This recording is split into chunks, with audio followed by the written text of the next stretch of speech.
E aí, tudo bem com você? Eu sou o professor Fabiano Pereira, estou aqui mais uma vez para responder a uma outra dúvida postada por um aluno lá do nosso grupo de estudos no Facebook. Então, se você ainda não se inscreveu no nosso grupo de estudos no Facebook, é só você abrir a descrição desse vídeo, logo embaixo do vídeo aqui, ó, tem lá a descrição. Você vai abrir, vai aparecer as informações sobre o vídeo, aí tem lá um link para você clicar, aí você vai ser direcionado ou direcionada diretamente para o nosso grupo de estudos no Facebook. E aí lá você vai ter condições de acompanhar de perto tudo que nós estamos debatendo e discutindo, principalmente sobre os concursos da Justiça Eleitoral. Então essa dúvida, ela foi postada pelo Eli Guerra, e na verdade eu já até havia respondido essa dúvida anteriormente pelo próprio grupo. Porque lá no grupo do Facebook, uma vez por semana eu paro, gravo um vídeo comentando as perguntas que foram postadas. Então eu já até tinha comentado essa pergunta. Mas eu vou aprofundar um pouquinho mais, porque nem todos tiveram acesso, porque às vezes algumas pessoas só assistem às aulas aqui no YouTube, não acessam o nosso canal no Facebook. Então, como é uma dúvida bem pertinente e assim, está sendo muito discutida, muito debatida, principalmente pelos professores, né, que às vezes a gente não tem uma prática no dia a dia, então às vezes o professor está lá lendo um livro e tal, não consegue entender muito bem. Então aqui já vai uma dica para vocês repassarem para os seus alunos dos cursos de Direito Eleitoral Brasil afora, ok? Então vamos lá, vamos dar uma analisada aqui na pergunta do Eli.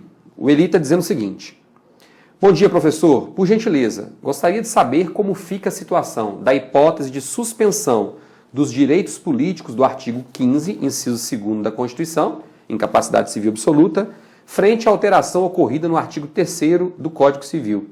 E aí, ficou esvaziada? O Eli, aqui é o seguinte, deixa eu só ajustar aqui direitinho. Olha só, ó, como é que funciona?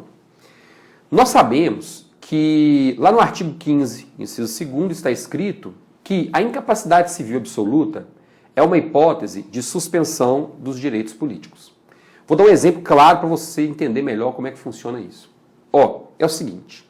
Vamos supor que em um determinado momento, um parente de uma pessoa pleiteou a sua interdição lá na justiça comum, na justiça estadual, alegando que aquela pessoa ali, ela era absolutamente incapaz de exercer os seus atos da vida civil. Então o que aquele parente, o irmão, por exemplo, estava pedindo é que ele fosse responsável por aquela pessoa. Então o juiz, lá na vara civil, na justiça comum estadual, proferiu uma sentença interditando aquela pessoa, declarando-a absolutamente incapaz de exercer os atos da vida civil. O que acontecia depois disso? O juiz da vara civil enviava um ofício, um comunicado, juntamente com a sentença, para o juiz eleitoral. Chegando no cartório eleitoral, o juiz eleitoral iria verificar se a sentença continha todos os dados necessários e aí proferia uma decisão determinando que fosse incluído o ASE 337, suspensão de direitos políticos por incapacidade civil absoluta, no assentamento eleitoral daquele eleitor.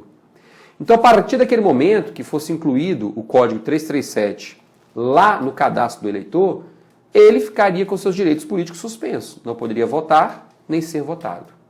Ok? Por quê? Porque, segundo a legislação civil, ele seria um absolutamente incapaz. Então, ele não poderia votar nem ser votado.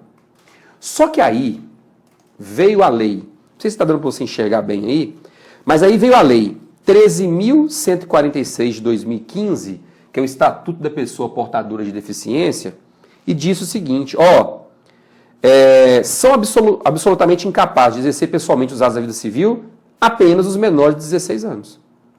Ok? Por quê? Porque as outras duas hipóteses que existiam no Código Civil, quais são? Os que, por enfermidade ou deficiência mental, não tiverem o necessário discernimento para a prática desses atos, e os que, mesmo por causa transitória, não puderem exprimir a sua vontade. Essas duas hipóteses, então, foram revogadas pelo Estatuto da Pessoa Portadora de Deficiência.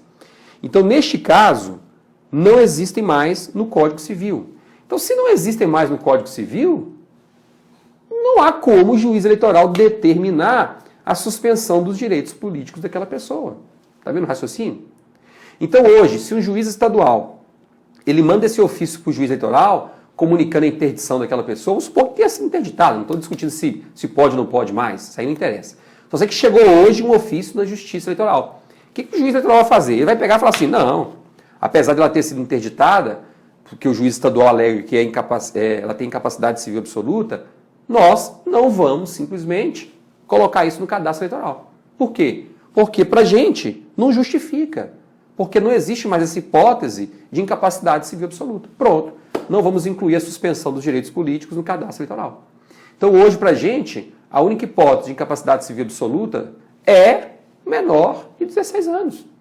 Então se chega um ofício desse comunicando a interdição de alguém por incapacidade civil absoluta, a orientação que o TSE tem repassado para os TREs é no sentido de não incluir a suspensão dos direitos políticos. Professor, mas e aquelas pessoas que já tiveram seus direitos políticos suspensos? Elas foram declaradas civilmente incapazes, absolutamente incapazes, lá na Justiça Civil, e aí a Justiça Estadual Civil mandou um ofício para o juiz eleitoral, isso aí, sei lá, no ano passado, em 2015. E aí o juiz eleitoral suspendeu os direitos políticos dessa pessoa. O que vai acontecer? Os servidores agora vão fazer uma pesquisa para restabelecer os direitos políticos de todas essas pessoas? Não. A orientação que o TSE tem repassado para os TREs é no sentido de que à medida que as pessoas, que os eleitores forem comparecendo ao cartório, pleiteando a regularização, nós vamos restabelecendo os direitos políticos. Então essa é a orientação do TSE. E essa orientação foi ratificada recentemente no processo administrativo 114-71 de 2016. Então, nesse processo administrativo, o TSE reafirmou esse entendimento e repassou para a Justiça Eleitoral como um todo, para os demais tribunais regionais eleitorais. Claro que isso não foi normatizado. Geralmente, quando o TRE profere uma decisão dessa, os TREs regulamentam aquela situação, dos procedimentos internos. A maioria dos tribunais ainda não regulamentou. Principalmente quando nós estamos em período eleitoral, é muito conturbado, eles estão preocupados com outras questões, então isso não foi regulamentado. Mas isso pode ser objeto de uma questão discursiva. Se eu fosse um examinador de prova, com certeza eu cobraria uma questãozinha dessa para analista judiciário. Claro, olha que bacana. Primeiro que o examinador não vai ter muito trabalho para elaborar a questão. Agora, o candidato, se não estiver atento a isso, ele vai ter dificuldade para escrever sobre o tema.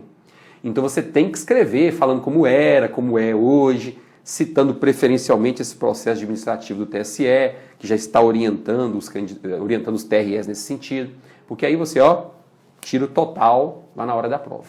Tá certo? Eli, muito obrigado aí pela colaboração.